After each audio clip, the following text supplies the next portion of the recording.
আসসালামু আলাইকুম প্রিয় দর্শক। আজ আমরা কথা বলবো এমন 4টি রোগ নিয়ে যেগুলো শুনলে ভয় লাগে, কিন্তু এই রোগগুলো যদি ধৈর্য ও ঈমান নিয়ে সহ্য করা যায় তাহলে এগুলো জান্নাত পাওয়ার এক বিরল সুযোগে পরিণত হয়। ভিডিওটি মনোযোগ দিয়ে শেষ পর্যন্ত শুনুন, হতে পারে এই জ্ঞান আপনার জীবনটাই বদলে ইনশাআল্লাহ। তাহলে চলুন ভিডিওটি শুরু করা যাক। 4টি রোগের প্রথমটি হচ্ছে চোখ অন্ধ হওয়া। চোখ মানবদেহের অন্যতম বড় একটি নেয়ামত, কিন্তু কখনো কখনো আল্লাহ তার কোনো বান্দাকে এ নেয়ামতটা তুলে নেন। হয়তো কেউ জন্ম থেকেই অন্ধ, কেউ কোনো রোগে বা দুর্ঘটনায় দৃষ্টি হারিয়ে ফেলেন। তখন জীবন অন্ধকার মনে হয় পৃথিবীর আলো নিভে গেছে। কিন্তু আপনি জানেন কি ভাই ও বোনেরা, এ অন্ধত্বই জান্নাতের চাবি হতে পারে যদি আপনি ধৈর্য ধারণ করেন, আল্লাহর উপর রাজি থাকেন এবং কোনো অভিযোগ না করেন। হাদিসে কুদসিতে আল্লাহ তাআলা বলেন, আমি যখন আমার কোনো বান্দার প্রিয় দুটি জিনিস চোখ কেড়ে নেই অথচ সে ধৈর্য ধারণ করে, তখন আমি তার বিনিময়ে তাকে জান্নাত দেই। সহিহ বুখারী হাদিস নাম্বার 5613। আল্লাহর এ প্রতিশ্রুতি কেমন আশার আলো ছড়ায় ভাবুন তো। চোখ গেলে দুনিয়ার আলো হারায়, কিন্তু ধৈর্য থাকলে জান্নাতের আলো নিশ্চিত হয়ে যায়। এই হাদিস থেকে আমরা বুঝতে পারি দৃষ্টিশক্তি হারানো কোনো শাস্তি নয়, বরং আল্লাহর পক্ষ থেকে একটি পরীক্ষা, এবং এই পরীক্ষায় উত্তীর্ণ হতে পারলে প্রতিদান জান্নাত। দৃষ্টি না থাকলেও যদি ঈমান থাকে, তওবা থাকে, শুকরিয়া থাকে, তবে জান্নাত একান্তই আপনার জন্য। 2. ক্যান্সার বা দীর্ঘমেয়াদী রোগ।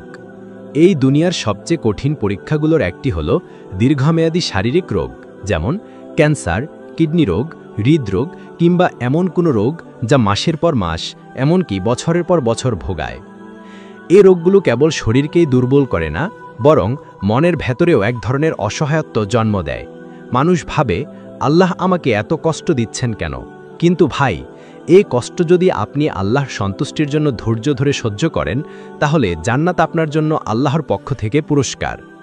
হাদিসে নবী করিম সাল্লাল্লাহু আলাইহি ওয়াসাল্লাম বলেন, মুসলিম ব্যক্তির যে কষ্ট, রোগ ব্যাধি, উদ্বেগ, উৎকণ্ঠা, দুশ্চিন্তা ও প্যারেশানি আসে, এমনকি যে কাঁটা তার দেহে ফোটে, এসবের মাধ্যমে আল্লাহ তার গুনাহসমূহ ক্ষমা করে দেন। এ হাদিসটি আমাদের শেখায়, আমাদের শরীরে যত কষ্টই আসুক না কেন, সেটা যদি ধৈর্যের সঙ্গে সহ্য করা যায়, তাহলে প্রতিটি ব্যথা হয়ে যায় গুনাহ মাফের কারণ। আপনি যদি ক্যান্সারের মতো কঠিন রোগে আক্রান্ত হন, তবু আল্লাহর প্রতি সন্তুষ্ট থাকেন, 5 ওয়াক্তে সালাত আদায় করেন, তওবা করে থাকেন, তাহলে এই কষ্ট আপনাকে জান্নাতের পথে পৌঁছে দেবে। আরেকটি গুরুত্বপূর্ণ হাদিস এসেছে, যখন কোনো মুসলিম শারীরিক কষ্টে ভোগে এবং ধৈর্য ধারণ করে, তার গুনাহ ঝরে পড়ে, যেমন গাছ থেকে শুকনো পাতা ঝরে পড়ে। এই পৃথিবীর রোগের বিনিময়ে যদি আল্লাহ আমাদের জান্নাত দেন, তাহলে কি আমরা ধৈর্য ধরব না? 3. পেটের রোগ বা ডায়রিয়া। এ ধরনের রোগ আল্লাহ তাআলার পক্ষ থেকে বান্দার গুনাহ মাফের মাধ্যম। এ রোগে ধৈর্য ধারণ করে যে মৃত্যু বরণ করে, তার জন্য জান্নাতের সুসংবাদ দেওয়া হয়। হাদিসে আছে, রসুল সাল্লাল্লাহু আলাইহি ওয়াসাল্লাম বলেছেন, পেটের রোগে যে মুসলিম মারা যায় সে শাহিদের মর্যাদা পায়। সহিহ মুসলিম হাদিস নাম্বার 1914। আরেক বর্ণনায় এসেছে, যে ব্যক্তি পেটের রোগে কষ্ট পেয়ে মারা যায় সে জান্নাতি। 4. চর্মরোগ বা দুর্বিষহ ঘা। আমাদের দেহে এমন কিছু রোগ হয় যা বাইরে থেকে দেখা যায়, যেমন লেপ্রোসি, সোরিয়াসিস, স্কিন ইনফেকশন বা ফুসফুসে ঘা। এ ধরনের চর্মরোগ শুধু শারীরিক কষ্টই দেয় না, অনেক সময় মানসিক যন্ত্রণাও দেয়। মানুষ এড়িয়ে চলে, কেউ কেউ খুঁত ধরে, আত্মীয় স্বজনও মুখ ফিরিয়ে নেয়। কিন্তু আপনার জানা উচিত, মানুষ যদি মুখ ফিরিয়ে নেয়, আল্লাহ কখনো তার প্রিয় বান্দা থেকে মুখ ফিরিয়ে নেন না। এ বিষয়ে পবিত্র কুরআনে হযরত আইয়ুব আলাইহিসসালামের ঘটনায় এসেছে, তিনি দীর্ঘ 18 বছর এক মারাত্মক চর্মরোগে আক্রান্ত ছিলেন। তার শরীরে পচন ধরেছিল, এমনকি পরিবার পরিজন, সমাজ সবাই তাকে ছেড়ে গিয়েছিল। তবুও তিনি কখনো আল্লাহর প্রতি অভিযোগ করেননি।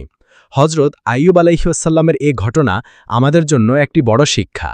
চর্মরোগ যদি আল্লাহর পক্ষ থেকে একটি পরীক্ষা হয়, তবে ধৈর্যই সে পরীক্ষায় পাশ করার চাবি।